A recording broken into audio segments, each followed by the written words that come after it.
My Spiritual Business Mastery 101 program is now open for enrollment. It is an 11-week live coaching program where I offer the strategies, tips, tricks, and mindset shifts on starting and creating a spiritual business that aligns with you. Visit thehappyhealingshop.com/mastermind to learn more and sign up. Enrollment is closing in the next week.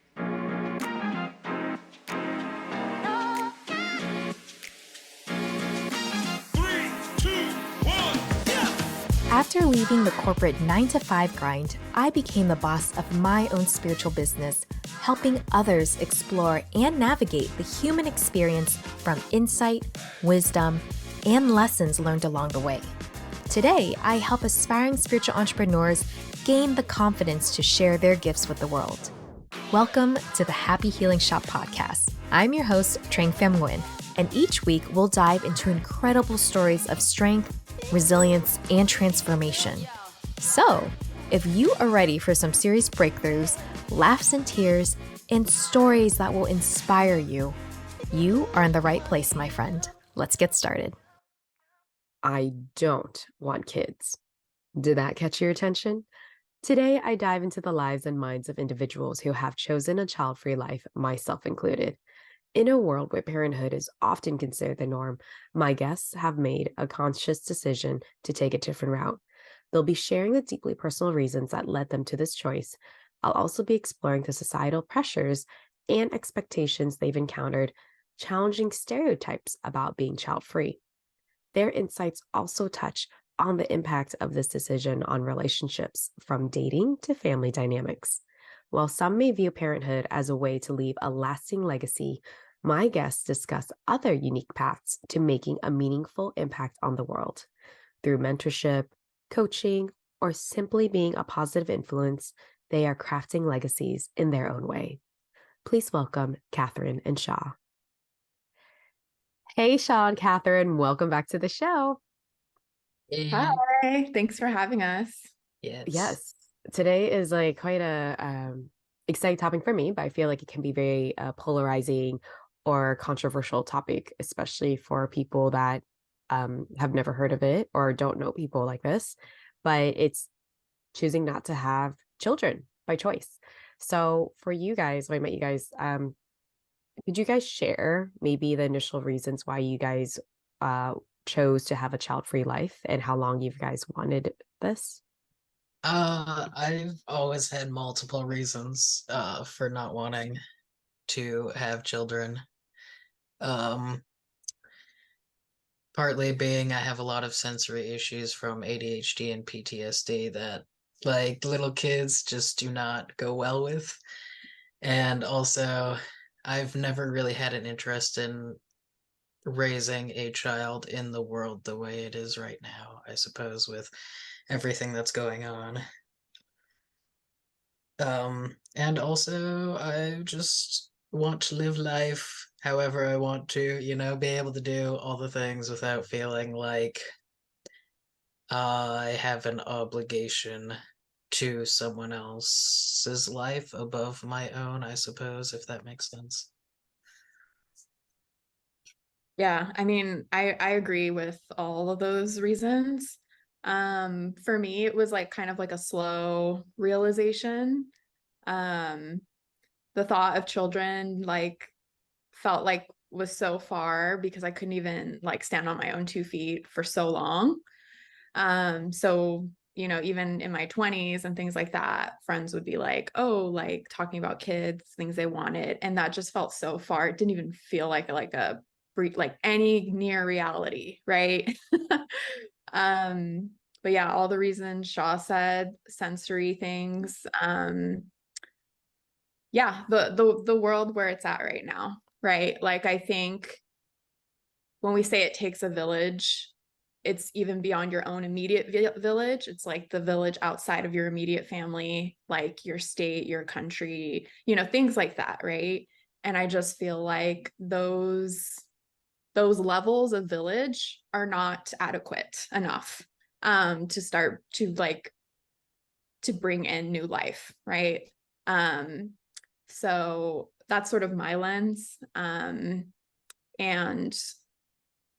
you know, even for people who can like create a good life and like safe enough life, when you really kind of look behind the scenes of what allows for that, you'll see that, you know, I can get a little thing of strawberries from the supermarket for $5 because of slave labor of like migrant workers from South America, or I can get that like t-shirt for $10 at Target because of slave labor overseas in Asia, right? So when you look at like the behind the scenes of like what allows people to create and have like good lives, there's like a lot of darkness, right? And if you're not looking at it that deeply, I can see how you would feel like it's okay.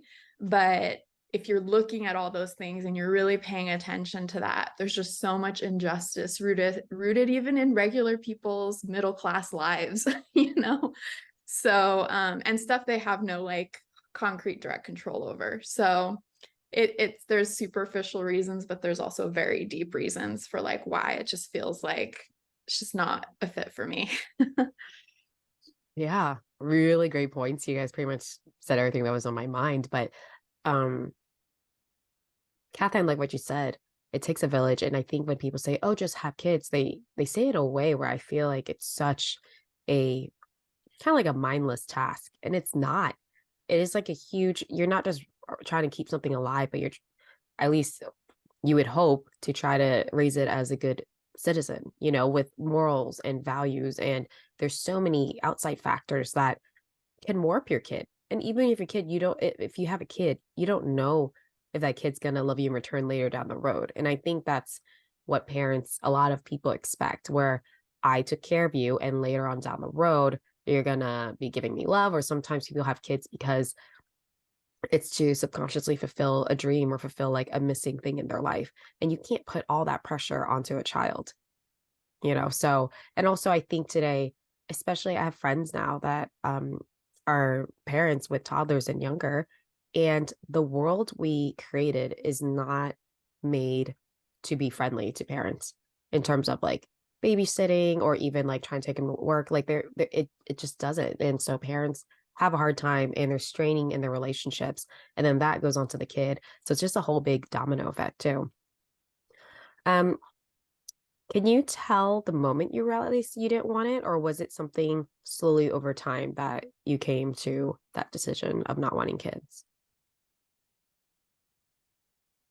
For me, it was pretty slow. I think I more wanted to want to have kids. Like I wanted to feel the wanting, right? Because then that would mean that I could like fit in better with people. Like, because there is a level of social status that comes with that, right? Like a sense of belonging. That is the default, that you will procreate. That's like the expectation. So not doing that, you're actually kind of going against the grain. So I think I more wanted to want it, but I never have. And the older I get, the less I want them. So, but it was slow. I think I really solidified my decision during the pandemic, when we really saw, because around that time, it was like a weird time for me where I kind of had reached a place where I could see that I could create a level of stability for myself. It took half my life to do that. But I was like, okay, I think I can do this. Like, I think I can stand on my own 2 feet. While that was happening, you know, all the things that we saw with like the George Floyd protests, and people started to be very vocal about the injustices, not just in the Black community, but like in other cultural communities. Then we started hearing from like the trans community, we started hearing about neurodivergence, and you just start to see that things are not designed for people that are different, right? Like things just really aren't. And so I have felt different in a lot of ways. Not so much that I've been like ostracized from society or anything like that, or have experienced like physical violence, not to that degree, but enough where I've like sort of coexisted with you know, communities and people, and still have felt very different. So I just imagine like, wow, like all these other communities, there's just so much injustice. It just feels like I'm not convinced that this is a society that should continue. You know, since we're here, it's like, yes, let's make the best of it. Let's like create as much ease as we can for each other. Let's learn what we can. But the way things are now, I'm just like, no.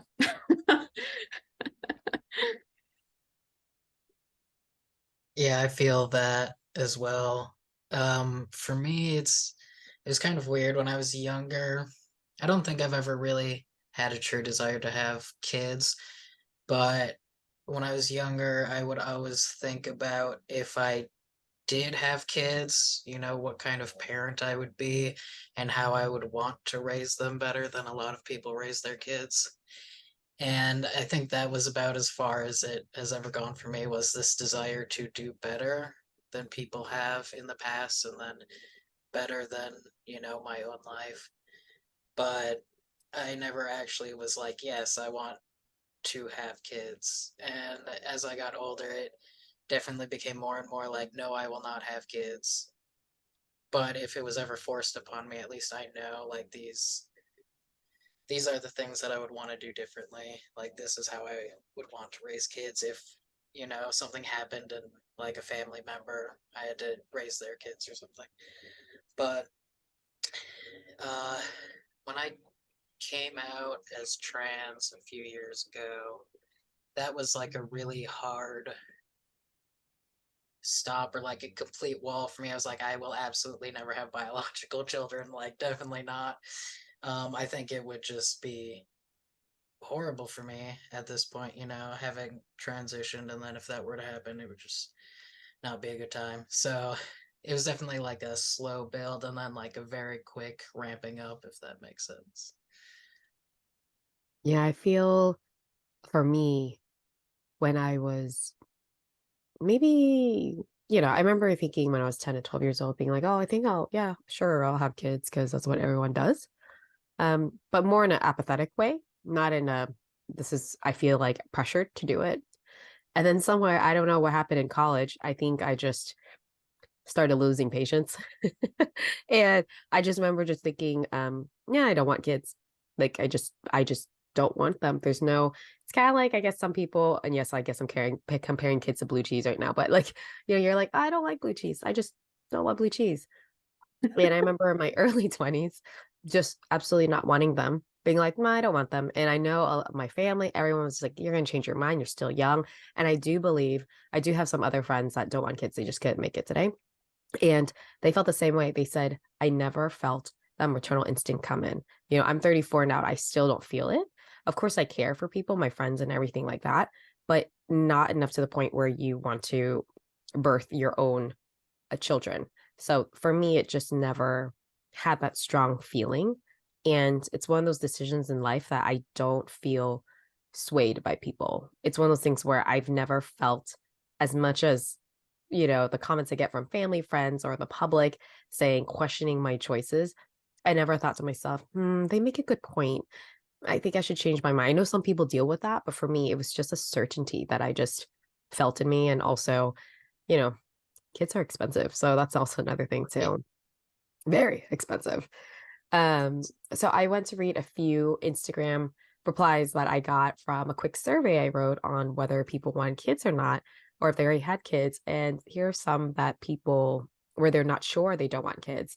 And one person said, not sure because I don't want to say I 100% want them because what if I physically can't? I'd be a little sad. Also, when I'm nauseous, like earlier today, having car motion sickness, I feel like I'm dying and I don't know if I can withstand it for 9 months. Another person said, no, kids are an expensive lifetime commitment that I do not have time for. There are too many things I want to do with my life that don't center around kids. I like kids, but I like them more when I can give them back to their parents. And then another person said, they ruin lives. Just kidding. But your life will be forever changed and you will have to be open with that. Are you guys open to adoption? I'm not. I think I've had some friends where they said yes, they'd be open to adoption, but more so like teenager level age or older. And just being able to maybe help those in need, especially during those troubled times. And I don't know about how you guys feel, but for me, I feel like I get along more with, especially being a Black sheep, understanding what it feels like to be an outsider. And I think any teenager will feel that way. So in that sense, I feel like I could connect more so to them. I did talk to a friend too that didn't want kids, and she said, would you be willing to marry someone that also already has kids? And we both kind of agreed that we would, but more so if the kid is maybe like in their 20s, they're kind of full-blown adult and all that kind of stuff. I think also marrying or being in a relationship with someone who has kids, it would have to be someone with older kids, mostly for like sensory issues, because I can't handle loud small children. So, but that again would have to be when I'm in a place in my life that I am happy with myself and my life, because I'm not going to try to, have a child in my life if I'm not happy with myself, because that's just going to, you know, overflow onto them, and that would just make things even worse for them. That's a super wise decision. Um, I mean, yeah, I share some of the same sentiments. I think for me, it would be like, there's a lot I want to do and see. And I'm like very selfish about that, like unapologetically, like selfish about it, right? Um, I think I'd have to be in a place where I have like done those things and achieved those things and seen those things to feel like, okay, is this like a way I want to grow in? Like being a sort of like maternal figure in a long-term capacity, right? Because that's a pretty big commitment, right? Even if you adopted. So I'm open to it, but yeah, I think it would be like later in life, and it'd probably be a little bit older, like maybe in those more formative years, which I think are probably like the most difficult years, like the, middle school, early high school years. But yeah, I think it would be something much, much later in life. Nothing anytime soon. I'm talking like 50s, you know. Would you guys consider donating your eggs if you were able to, and also getting your tubes tied? So I'll start. Um, for donating eggs, I actually looked into it, and unfortunately, I kind of the people they want are, people in their 20s. So by the time I was looking about it, I was maybe like 30 years old. So I kind of missed the deadline. But it is one regret I have in life, is not knowing about it sooner. Um, and what's interesting is I found that here in America, you can make money off of it, because, with every round of eggs that you give, and if they're in good shape and you have a um, good health and all that kind of stuff when they do the checking, background check and everything. But when I went to Australia, I learned from them that you don't get paid for that. It's all done through altruism. So if you want to donate eggs, if you want to become a surrogate, you do not get paid at all. Yes, maybe your hospital fees and stuff get paid, or doctor fees, but you don't make a profit out of it. So I found that really interesting, because there, a lot of times that happens through like the surrogate is probably going to be a family or friend, because you're not going to unlikely have a stranger that's willing to carry it for you for free. So I would donate eggs if I could, because I remember my grandpa said it was in a way giving fertility to another person that can't have it, energetically, right? In terms of getting tubes tied, I do have my tubes tied, actually. I got it a couple years ago, and thank God in America, my insurance covered it. So it wound up being $0. But that's also a main reason why I got it, because I was just looking through my insurance stuff and I was like, I think they'll cover it. So I should take advantage of this surgery. And yeah, so I think this podcast, a lot of people don't know. My family does not know. So I am coming out with that. But I don't regret it at all. I remember getting the anesthesiologist before the surgery saying, "Are you sure? You look so young." A lot of people come back and want to get reversed, which is complicated. But my gynecologist was very open-minded, especially here in LA, and saying like, it's your body, you do what you want. But as a doctor, I'm just telling you what the after effects are, things like that. And for the most part, most people recover fine. That's amazing. I didn't know that. I don't think I've met a young person who has done that. I actually, when you sent your like document of questions, I was like, I have not thought about it, but I'm thinking about it now. So yeah, so your document has, that having that question in there, that is something I'm thinking about now. So, in terms of donating, I mean, yeah, it makes sense that they would want people in their 20s who are donating. I don't think, even if I was in my 20s, I don't think I would feel like a strong sense of responsibility to do that, just because they're just like an obscene amount of children without like proper parental care, who I'm sure would like love to be adopted. So I'm just like, I don't feel like the world is missing out on my eggs. You know what I mean? And it doesn't matter anyways, because I'm entering my late 30s. So yeah, I don't know. I feel the same way about, there's already so many kids in the world who need families. And also, I may be incorrect about this, but I believe that in order for me to donate, I would have to stop taking testosterone, which is something I'm not willing to do. So I believe that I would have to stop for a few months. No, thank you. And I do plan to either get something, either what is it, ligation, or get everything removed eventually. I wanted to do it this year, but having had surgery only like 3 months ago, I'm like, I don't think my body needs to go through two surgeries in a couple months. So I think I'll be doing that next year. But yeah, it's definitely, I don't want any risk at all. So I definitely would like that additional reassurance, I suppose. Yes, the extra protection, guaranteed, lifetime guaranteed protection.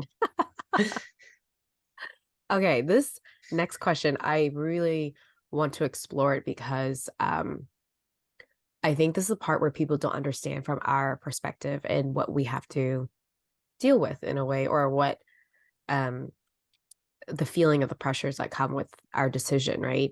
So, what are some of the things people have said to you when they find out that you do not want kids?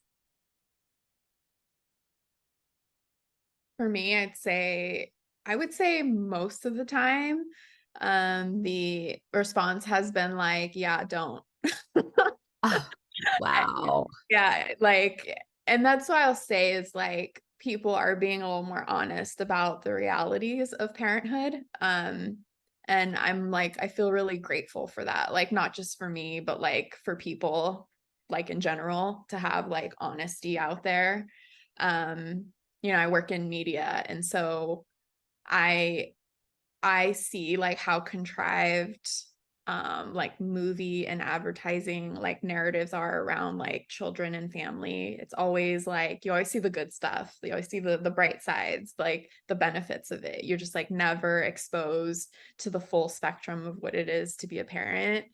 And say you have kids in your early 20s, mid 20s, that's like 2 decades worth of like these messages, right? And then that with like the cultural pressures around you. So you're never absorbing like a full understanding of what it means to be a parent. But usually it's like, oh, then you'll be young forever. Like you're going to have so much time. Usually I would say it's generally like pretty like supportive. The stuff that isn't is like, oh, you'll change your mind in your 40s. Like you'll still have time in your 40s. You'll probably change your mind. That's the only thing. I haven't had anyone who's been like, oh my God, like you're not. And maybe it helps. I'm not like I don't like I don't have like a deeply like religious community. Like I'm not, you know what I mean? And the women in my family have been very honest about how difficult it is. Um, you know, there's been a lot of sacrifice in the previous generations. And so I'm like, okay, I know what that looks like. I know what like being a mother looks like. I want to see what it feels like to like completely unapologetically live for myself. Like I need to see that. I need to like know as like a soul what that feels like, you know? So, but yeah, to answer your question, generally it's been like a neutral response or like semi-supportive. For me, I don't think I've really spoken to a whole lot of people about it, though I think I kind of give off the vibe of no, no kids. Um, even though, you know, I have no issue with kids, and like if I have a niece and nephew, and my ex-husband, he had several nieces. I don't even know how many. So like, you know, I'll hang out with them, and you know, I don't hate kids or anything, but I think, I don't know, I'm guessing people are just like, yeah, you don't really seem like you know, want to settle down and stuff. I don't know. Or maybe, I don't know. Yeah, I just haven't had many people talk to me about it, which I find a little surprising. And like even before I came out, and yeah, like no one would really ever talk to me about it. And I think now that, you know, people uh perceive me as a guy, um no one cares anymore, which is, you know, nice for me that I don't have to deal with that. But then it also shows that, like, you know, there's so much pressure on women to have kids, which is really messed up. And then most people don't care if a guy doesn't want to have kids, which is just, it's messed up, man. Yeah, it's really interesting, isn't it? I'm really surprised that you guys haven't had a lot of. I'll give you my list of things people have said, but I also collected this from also other friends too. And I think we get this more, I got this more, and they got us more when they were younger and they knew they didn't want kids. But also on the note of Shaw, when you said men don't get as hard in that sense, is when I traveled around the world, I only met around maybe two or three guys that for sure do want kids. I noticed with guys, a lot of them say, I can go either way. Meh. They seem kind of like apathetic, right, about it. Whereas like these two, three guys are like, yeah, I definitely don't want kids. And I asked them, do you get people that push back on that, or they say things to you like react to that? And they told me, no, not really. And so I remember feeling, wow, this is so unfair of how like we're the ones carrying this heavy load for 9 months, and our bodies go through changes. People get nauseous or things like that. It's not, pregnancy isn't comfortable for a lot of people for almost a whole year. And yet women are constantly the ones being berated about not wanting kids and all that kind of stuff. So it's interesting what it tells about society with that. I've been told, my friends that I have been told, you're selfish. And, you know, like earlier, Kathryn, you were saying like, oh, I selfishly want to have this life. And I don't really, in a way, think it's selfish. I think it's more of, we really are thinking about, because it's not one of those things where we say like, oh, we don't want kids, we hate them, all that kind of stuff. It's more of like, we think about the environmental impact. We think about the world we are in today, how I feel like a lot of the people that don't want kids that I've met are quite responsible, and in a way thought things really thoroughly, instead of just on a whim, I'm gonna have kids because subconsciously that's my vision, or that's like what I know. And instead of being like, would it benefit me and also the world and society if I brought this child, you know, into this world? So in a way, I think that we're not selfish because we really are thinking about sometimes like the whole picture, the whole impact. We're thinking more about it, right? I'm not saying more about it, but other people have thought about it too that do want kids. But another one that I've heard is, who's going to take care of you when you're old? And that one makes me kind of chuckle because I remember thinking, not all kids return to their parents. Some people ditch them in a nursing home, but also there's like people, you can hire people to take care of you when you're older, but it's just, I think it kind of makes me feel, because if people are saying, it's kind of giving a message of like, have kids as your backup safety retirement.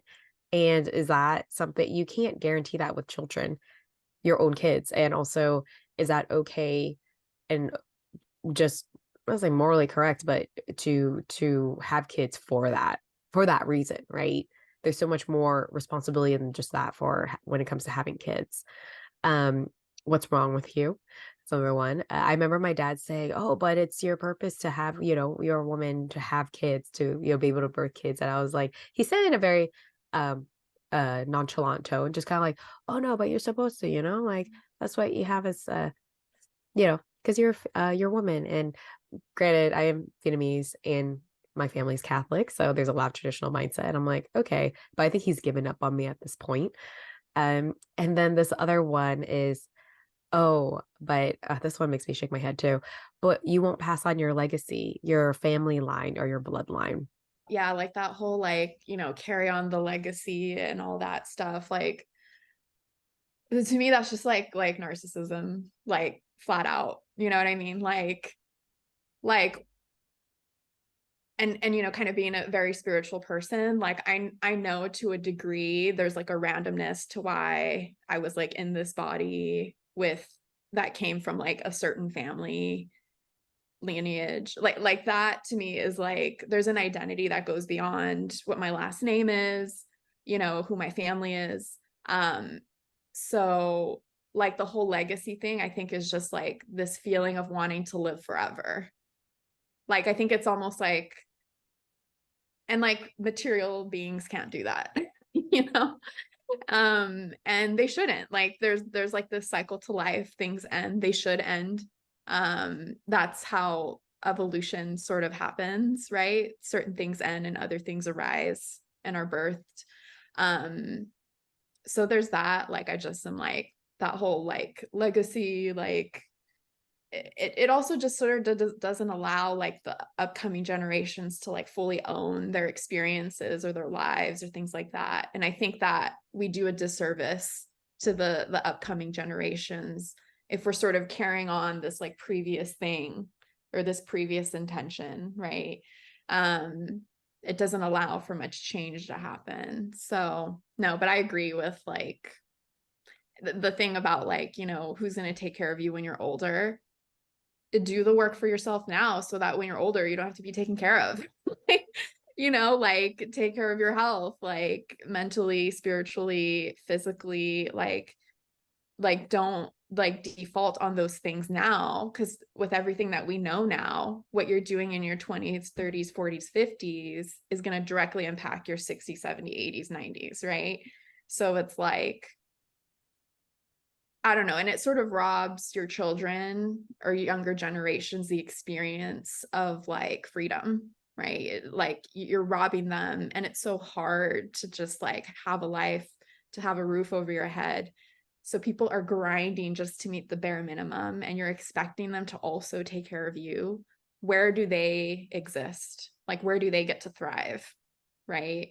So I don't know. I have a lot of feelings about those two specific points. Yeah, I have a lot of feelings about some of those comments as well. And I find that, at least in my experience, the people who make those kind of comments like, oh, you're selfish for not wanting kids, or who's going to take care of you when you're older, are the kind of people who are selfish, like they had children for selfish reasons. And they think that their children owe them something because they raised them, without realizing that they forced their children into this world, and it is their obligation by having children to raise them and give them life. And I don't believe that children owe their parents anything just for being alive. Like, it was not our choice to be here. We don't owe our parents for doing the bare minimum of keeping us alive. And I think that there are a lot of parents who do think that their children owe them something, like because they see their children as property instead of actual other human beings. And I've come to find that usually those people are the ones who see people who don't want to have children as being selfish or having some sort of moral failing for not wanting kids. Ooh, I like that. That was good. Moral failing. Yeah. And if you think about it, no animal does this where they say, oh, Bambi doesn't go like, when I die, no one's going to be like my name. They don't even have, I don't think at least they have like proper last names. It's something like we created that we have, we put meaning to it, you know? And when someone says like, oh, how are you going to leave your legacy? You leave your legacy by impacting others when you're on earth already, not just through a name. So how does it make you feel, and how do you handle it when people question your choice of not wanting kids? I am at a point in my life where I do not have patience for people, and I do not care what other people think of me. If someone wants to give me, you know, have words with me about my choices, I'll be like, I do not care. I've thought this through for the past, however many years. At least like 20 years I've been thinking about this. This is not like a rash decision. And even if it was, whatever. This is my life. It does not affect you, you know. Um I've just, as I get older, I have less patience for people judging me for things that have zero impact on their life.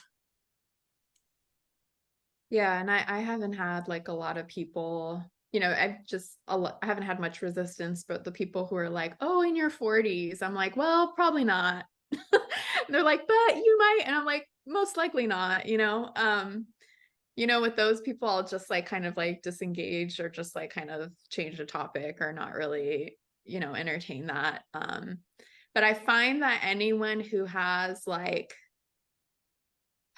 any kind of ambition that is like even moderately difficult beyond having kids, like any sort of, whether it's a hobby, their career, a financial level that they haven't met yet, I feel like anyone who has something like that they're working toward, that's like kind of hard, they kind of understand the decision, right? Like they see how long it takes to like achieve something.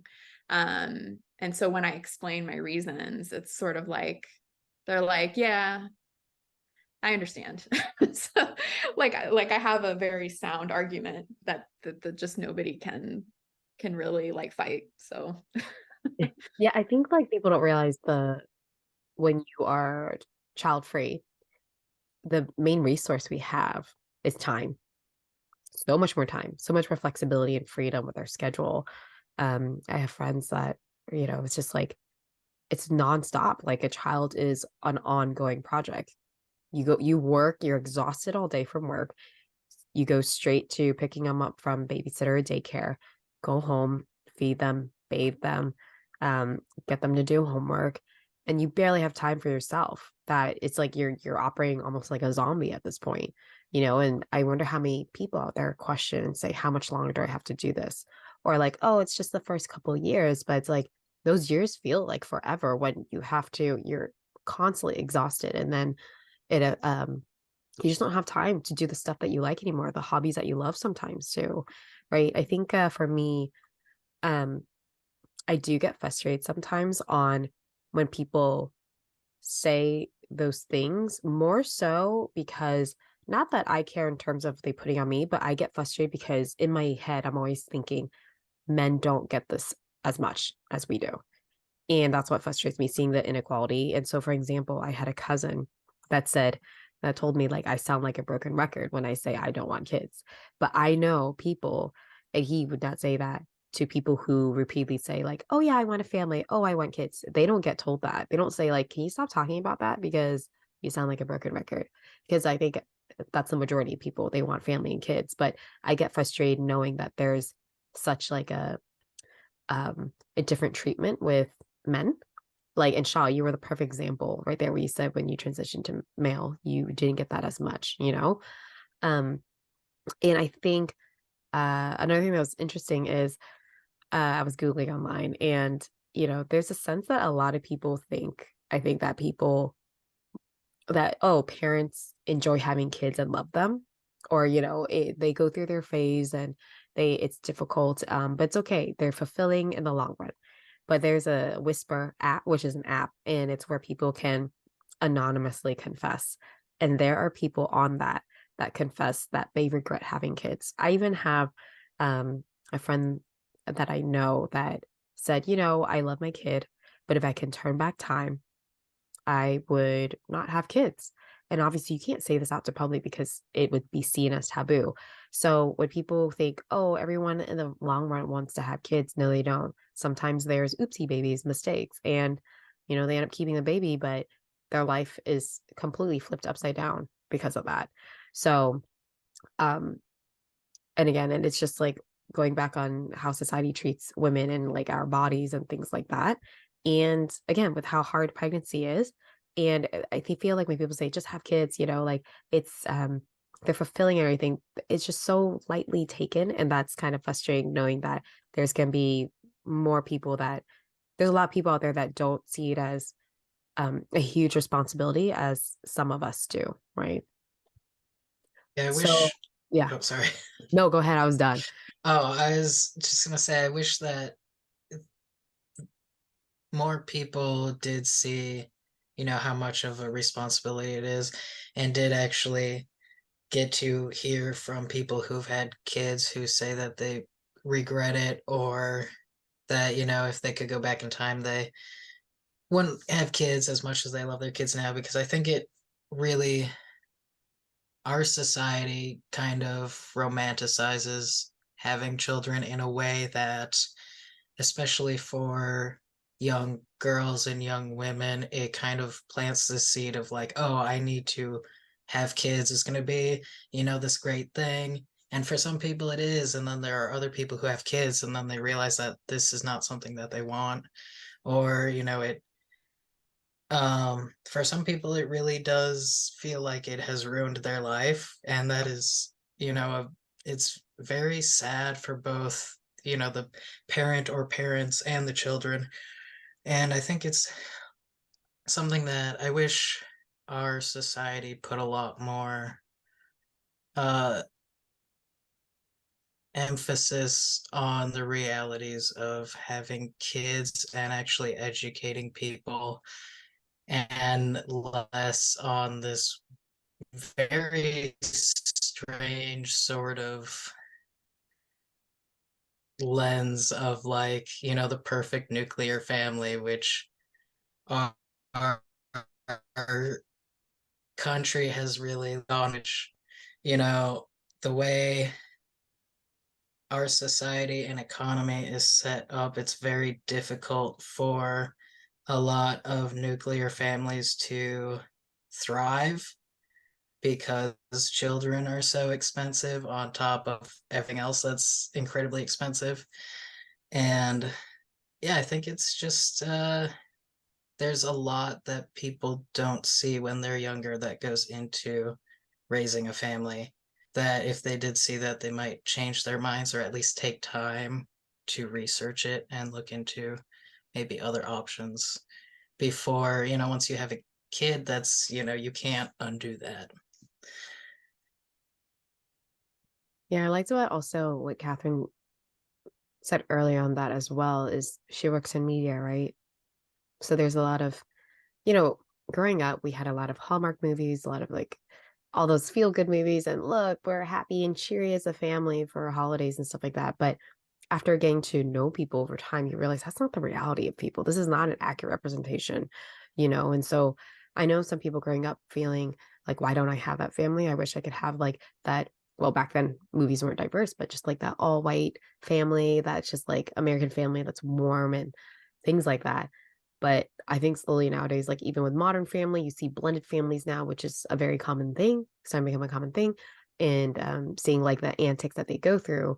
So I think hopefully this representation later on will help people see that they're not alone, or this is actually what my family goes through, and oh, that's how we speak to each other. And um, but growing up like that, I think it's just really like we didn't realize that, but we were comparing our family lives to other people's, and people do it now on Instagram. They're like, oh, I wish that lifestyle blogger, I wish I had her life like that. She's a newborn mom. She's a new mom, and her body bounced back and her home just looks cute and everything. It's like that's curated. That's totally curated, Kathryn, because you work in this line of work, but it's like that it's scripted, or there's people that write captions for it. It's like made, especially with like lifestyle, it's made to look good because that's what gets pulls in the likes, pulls in the sales. Yeah. And you don't realize, as like a person not in media, like just a regular person, how much those things have an effect, because those are like years of like, it could even just be like on the TV, like in your periphery, and you're like only kind of listening. But when you compound that over years and decades, that starts to form an idea and an expectation, a false sense of reality, so that when you're in the position where you're trying to make these choices, by default, you already have a skewed idea of what's going to go down, right? If you decide to like do these things. So yeah, you're not seeing like the mom having postpartum. You're not seeing the dad, like, you're not seeing like a gay couple, like with a biracial like child dealing with like these issues out in the world. Like, you're just not, that's not the majority of the narrative when you see parenthood on TV and movies or in commercials, right? Like, you're not seeing that stuff. Or like a parent who's like bipolar dealing with like mental illness and also having a child. Like, you're just not seeing that stuff. And that's the stuff that's real, right? That's the stuff that's like most like likely to happen, right? So it's not that it's happening all the time, but it's just like the reality. And so you don't see that, and it's unfortunate, because that would be one of those things that informs people, those people who are like on the fence or don't know. If they had more accurate information, they might know, right? And unfortunately, when people do share those kinds of, like struggles, they're often seen as bad parents because the majority of what people see is this perfect life. So it's like, oh, you're struggling, that means you're doing something wrong, instead of, oh, this is normal. Like, this is stuff that people need to talk about because this is, you know, this is what most people go through when they do have kids.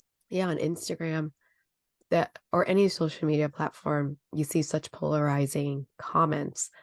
So when, like Shaw, you said, when people show their problems, like the really raw problems as parents or as just an individual human trying to navigate things, you're going to see the ones that say, oh, well, thank you so much for, I went through this, I went through postpartum, I went through yada, yada, yada. And then there's other people that say like, well, you should be a better parent. Like, it's just, you should be a better parent, or like, what's wrong with you? It's very interesting seeing these opposite comments.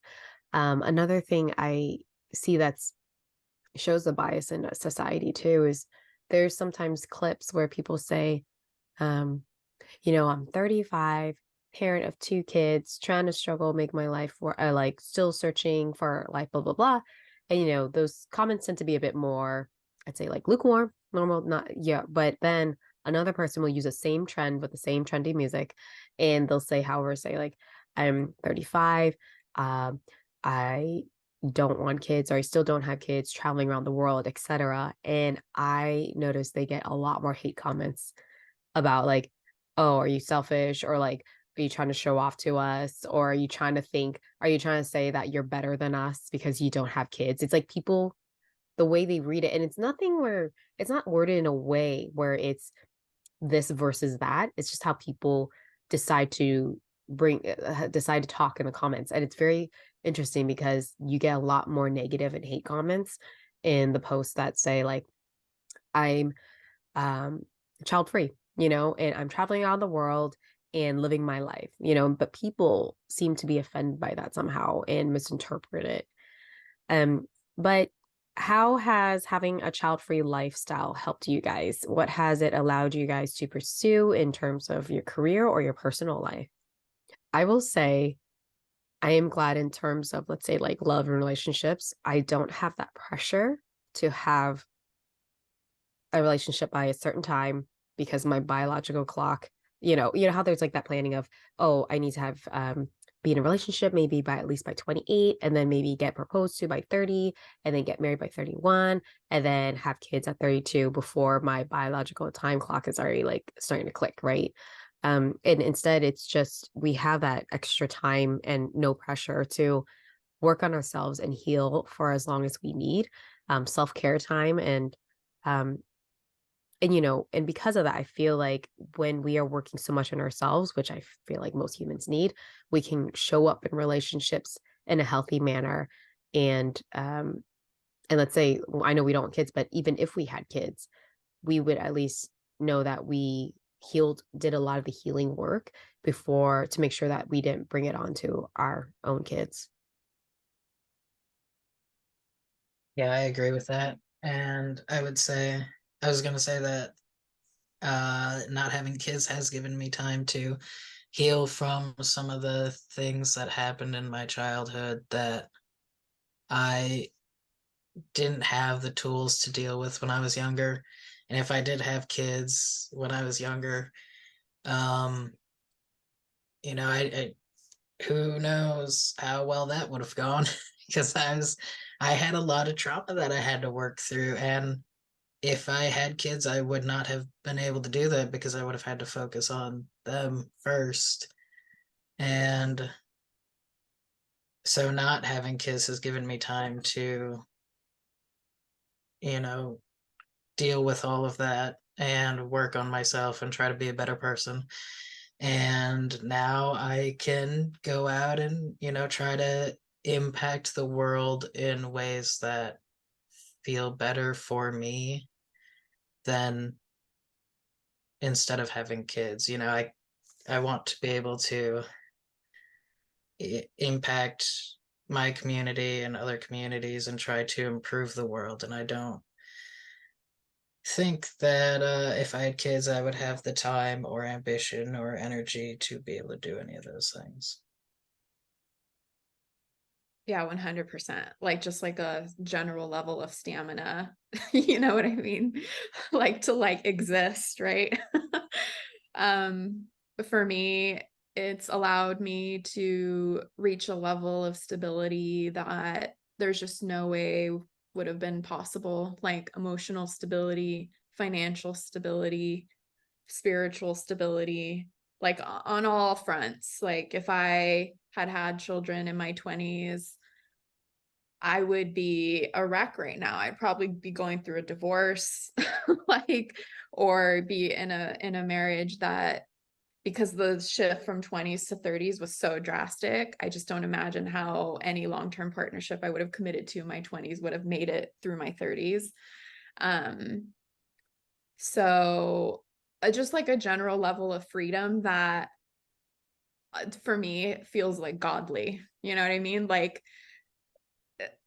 it's just like a feeling of I can breathe, you know? And it doesn't mean I have like millions of dollars or that I don't have to work, but just like when I have my weekends to myself, when I have my evenings to myself, I'm just like, wow, like I'm just like, there's nothing about that time that feels like regret. It just feels like I feel like an empress. Like I feel like royalty, right? And it's like, it's not that I have all these things, but it's just like the time and space to me, that is just like gold for me. You know what I mean? A lot of moments of silence where it's allowed me space to really kind of tune in to what I want or what I feel like I need. And that gives me information on how to direct my life in different ways. Even the thought of being, I haven't been able to travel this year, and probably really won't for like another year, for financial reasons, but it's okay. But when I'm able to do that again, like the ability to like just, book a flight 3 days from now and to be able to go and do that, like that is just, I mean, to me, that's godly. Like, there's no other way to describe it. Just like that feeling of like, you can just hop on a plane, be in Australia, hop on a plane, be in South America, like to see that, to just be able to do that to me is just like, wow, and like, I remember was one time at a wedding and it was like 3 or 4 couples, and they were like, oh, you don't want to get married? Like, you don't want to have kids, right? Like, and they were just like all kind of prying me in that moment. And I just thought like, I could want nothing less like at this moment, like in 2 days, if I want to hop on a flight and like go somewhere, I can do it. Right. And then like, I was just kind of like going through all these reasons and nobody on that table could disagree. You kind of saw it in their faces. They're like, yeah, because it was so hard for them to get like just childcare for them to make the wedding. So it was just like this really funny moment where I just thought like, wow, I feel so free. And I felt for them, but also I'm like, everyone has different paths. So And also another thing that I forgot to bring up is I know people experience with loss of identity when they become parents, because your life is consumed by your children, and then you start to realize, like, who am I as a person? Am I still a bit of who I am before? Or am I still this entrepreneur that I used to know? Or, and they have to juggle with that. And people don't talk about that a lot either. So there's a lot of like mental and emotional aspects that go into pregnancy and just parenthood in general. Um, how, Shaw, earlier, you did touch a little bit on this, but so, we're talking about ways to leave legacy without, or make an impact on the world. How do you think you will leave your mark on society without having children? I am a writer. I want to get some books published, and I'm very much about like dealing with emotions and heavy issues in my writing, but in like a fantasy setting. And my dream is to create like these worlds that people feel safe exploring different issues in, and like kind of creating these characters that they can explore themselves through, if that makes any sense, and also um, have characters that people can look at and be like, oh, that's me, because I know that there is a lot of work that we still need to do in showing diversity and getting rid of like really damaging stereotypes for different communities. And I really want to make kind of this universe and community where people can come together and kind of find ways to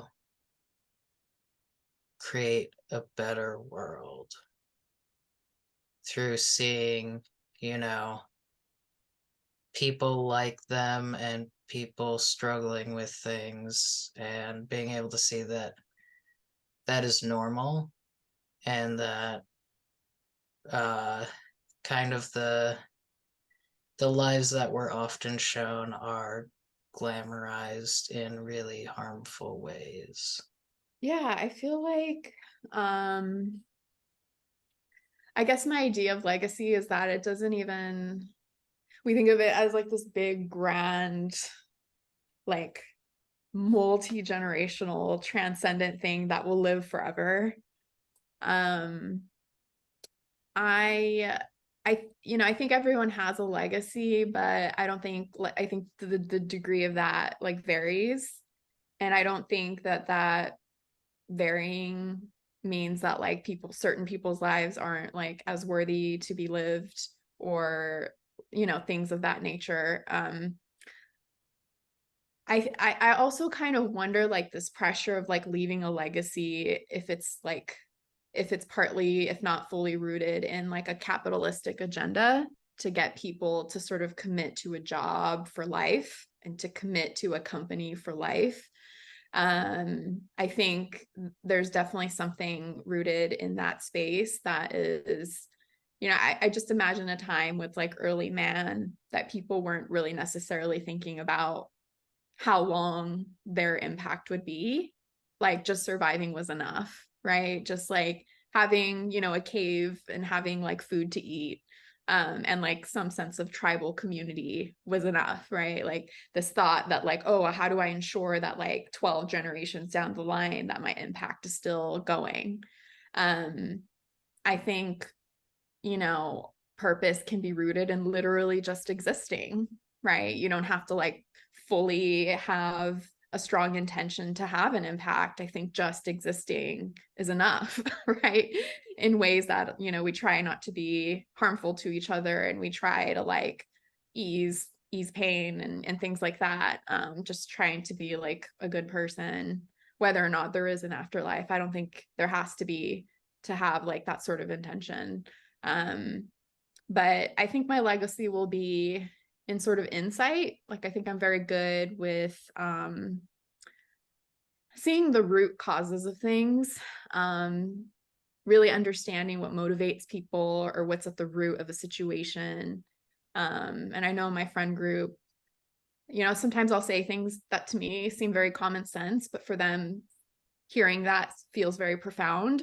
So I think things in like my line of work and in my friend circle, I think at some point I will have pretty high position of leadership in my field, but I don't think that's like a forever trajectory. I think it's just part of the story. But you know, I've sort of come to this place where I feel like it's okay for things to end, right? Like it's like, I've found like a comfort in that, and even in my own, right? Like my impact, my impact will end at some point, and I'm okay with that, right? So I think kind of coming to that place is like understanding that I will have some kind of impact. I'm anticipating some kind of impact. I think it's hard to tell because I still have, you know, a full life to live, hopefully. But yeah, I don't know. I think legacy, I'm not like obsessed with it, if that makes any sense. You know, I have thought about it just like sort of pseudo recently, as I like enter my late 30s. But I don't know that it's something that I'm ever going to be like grasping onto and just like having that completely motivate my every decision, you know? Hey, you know, when you're talking about leaving impact and how it's going to end, I thought about this and I realized the way that the world defines impact might be different from what impact really is. So what I mean is, for example, we're gonna have kids, right? But you don't need kids, you don't need to have kids to leave a lasting impact on the world, because when we are already, let's say we are that cool aunt, cool uncle, or we're like coaching children or being a guidance counselor or a mentor to them, especially during their hardest years and they don't feel safe to come to their parents. When we give that love and encouragement, we build their self-confidence, right? Who, for kids, a lot of kids that don't get it at home.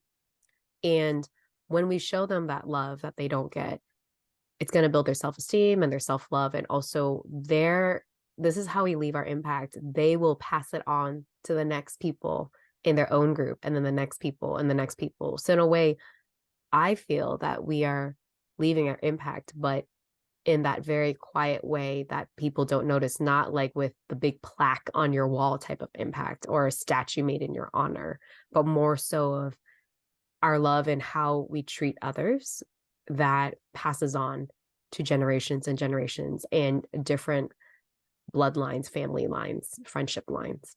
What are some misconceptions that people have about you, or people you think people have about not that don't want kids?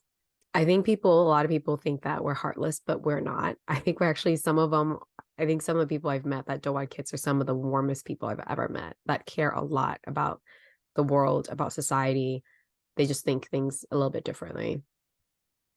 And also another thing I kind of came to a conclusion is that in a way, I don't want to say we have it harder, because it's always like everyone has their own difficulties, right? Because we don't have children, so we have time.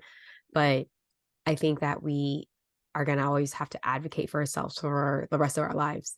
You know, we don't have, sometimes I think it's a bit easier to create boundaries by saying, I'm doing this for my child, or like, I'm leaving work, I gotta pick them up from work, after school.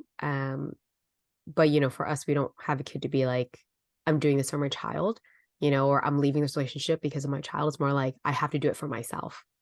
Yeah, just to jump off that point, Trey, like there's an assumption, you know, we talked about like, yes, you do have more free time, like you do have these moments where you have more space and things like that. But I think there is also an assumption that you just don't have any adversity at all. Like because that you have that time and space, that your life is not hard in any capacity, or that like you don't have things to attend to, right? Because a lot of times, you know, just because you don't have kids, it doesn't mean you have a partner, right? And a dual income household, that is split labor, not just financially, but also just like physically, right? If there's something wrong with your car, like your partner can help take it or whatever, right? So like, I think there is an assumption like, well, I have kids and you don't, right? Like, I think like I've seen this like in my line of work where I've had to like speak up and be like, look, I have these things I'm dealing with and I'm doing it all by myself. There's like nobody helping me at all. So I really need to attend to these things, right? And these are like people that I work with who have like a stay-at-home partner, or like, you know, who's like handling all the home things, right? Or they have split labor, even though they both work, they're able to kind of divide and conquer. As a single person, you know, it's like a trade-off. It's like you have more time, but all the labor's on your shoulders, like all of it. So I think that's a misconception that there is no adversity at all. I think there's another misconception that like you're lonely 24/7. That's not true. You might be like alone more because you don't have like kids running all over the place, like kind of tugging at you to like help meet whatever need they have. But that doesn't necessarily mean you're lonely, right? Like there's a big difference there. I think there's a misconception that there is no meaning to people's lives if they're not parents, that they have no real thing that they're living for, or that, you know, their existence isn't as meaningful as people who have children. And then I think a fourth misconception is that there's something like sort of unnatural about them, that makes them not want to have children. Because when you look at it from like an animalistic lens, like if you look at other animal species, like the point is to continue on, right? Like they will procreate. And if you look at humans from that animalistic lens, you could argue the point is to procreate if you look at it from that lens, right? So I could see like why people would say that there's something kind of unnatural about them, but about like humans who don't want kids, but that's what makes humans like different. We're not just like these animal beings. Like we have a level of consciousness that is a little more complex than just regular animals. So I just, those 4 points I would say are the biggest things that I've noticed. Yeah, your last point is pretty much what I was going to bring up. This weird emphasis that a lot of people seem to have on this need to procreate and continue, you know, the human population, but we already have a gigantic population. We don't need every single person making more people. And also like, yeah, that sense of like, oh, there's something wrong with you that you don't want to have kids. Like that if you're not having kids, you're not contributing to society.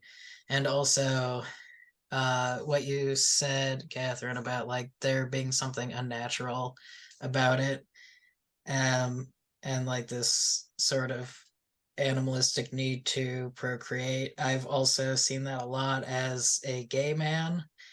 I've heard a lot of comments, you know, about, you know, two men together is very unnatural because you can't procreate, even though like you can if, you know, one of them is trans and has the equipment to do so. But I guess I've never really understood people's obsession with needing or putting so much emphasis on procreation, like that is the whole point of being human, instead of, you know, connection and experiences, which I believe is, you know, the point of living is to actually experience life in whatever way you choose to do so that, you know, isn't harmful to other people.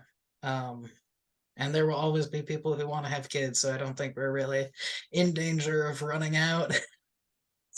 I have seen so many comments of people like, but you know, what about the population? You're so selfish. And I'm like most people who have kids have more than one kid, or at least half of the people who do. I think we'll be okay.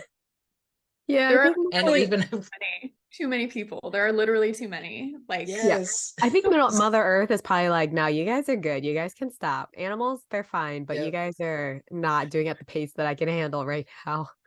Right. And I personally am like, even if, human civilization ceases to exist at one point, I'm not upset about that. Like, as long as we try to be good people and we do our best, eventually people will stop existing, whether it be in 100 years or 1,000 or 1,000,000, we're not going to live forever. And I don't think that we should strive for that. I think we should strive to, live in the present and the near future, like try to improve things instead of just try to outlast everything else.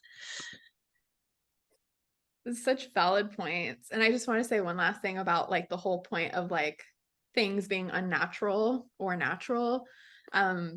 That language is very powerful in my brain. And I think just like culturally, because we use those terms very deliberately, right? And I always find it interesting to see like when and where people try to use like nature and what's natural to justify like a very specific agenda. You know what I mean? Like in some ways, you could argue that technological advancements are very unnatural, right? But we have no problem buying the latest iPhone. I just saw an article about like having flying cars, which sounds like a literal nightmare to me. I don't want cars in the skies.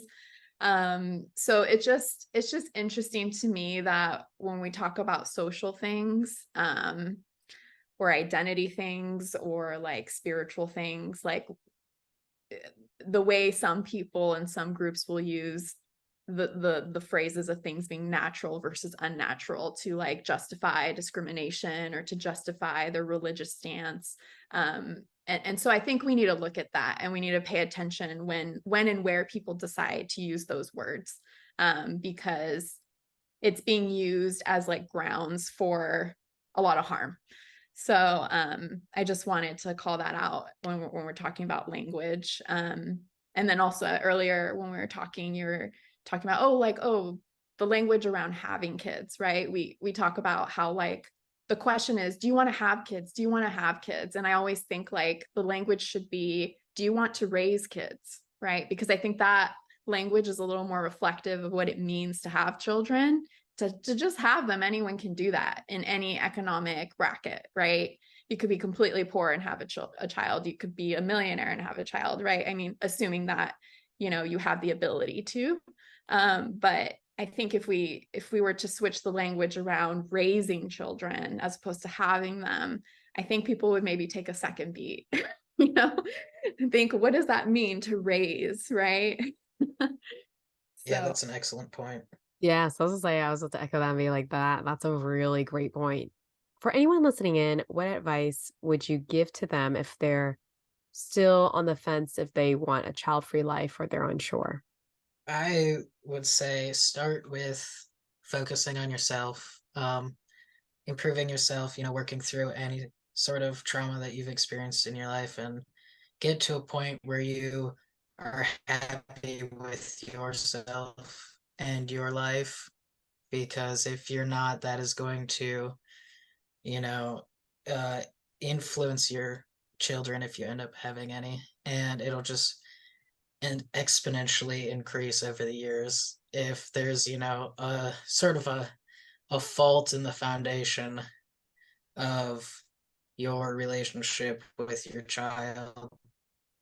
The pressures from raising them will just cause that crack to grow until it's something that you might not be able to fix. And so I think if you're in a place where you feel stable and happy, and then you know uh, approach that idea again of having kids, because I don't think people should go into having and raising children if they are not stable. If that's an option for them, is to uh, go into it. Obviously it's different if, it's you don't really have other options. But yeah, I think it's important to be stable and uh very sure of yourself before bringing another life into your life. Yeah, it's like having resources, making sure you have the resources before you can bring a kid in mentally, physically, emotionally, financially. Yeah, I would say for the unsure who don't know, my advice would be to try to know, right? Like do that really deep, like really break it down, right? Like why, like what are your hesitations around it? Like why are you unsure?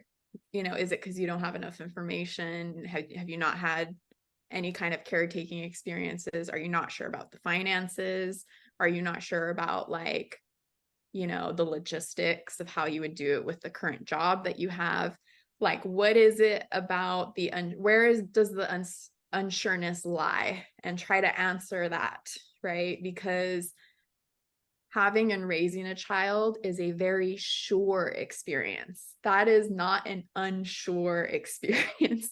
You will have to be this being's caretaker for years, decades. Some would argue for the rest of your life, right?